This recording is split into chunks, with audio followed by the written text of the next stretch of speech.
राज्याचं बजेट आलं.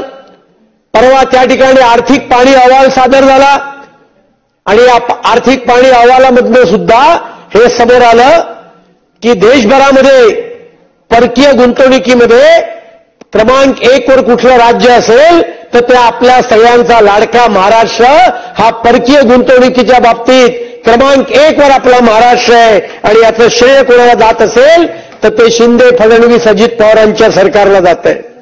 आणि म्हणून थेट परकीय गुंतवणूक या ठिकाणी महाराष्ट्रात होतीये. त्याचबरोबर दावोस सारख्या आंतरराष्ट्रीय ठिकाणी आपले मुख्यमंत्री जात आहेत, उद्योगमंत्री जातात आणि त्या ठिकाणी जाऊन लाखो कोटी रुपयांचे एमओयू त्या ठिकाणी केले जातात. ते एमओयू प्रत्यक्षात येत आहेत. मगाशी कोणीतरी उल्लेख केला की दावोसला कोण गेलं होतं. आता दावोसला यांच्या काळात कोण कोण गेलं होतं ते माझ्यापेक्षा चांगलं मला वाटतं नितेश राणेच सांगतील. Via London. आणि त्याच्यामुळे दावोसला कोण गेला महत्वाचा मुद्दा नाही आहे. दावोसला जाऊन काय केलं हा महत्वाचा मुद्दा आहे. आणि दावोसला या सरकारने जाऊन त्या ठिकाणी एमओयू केले.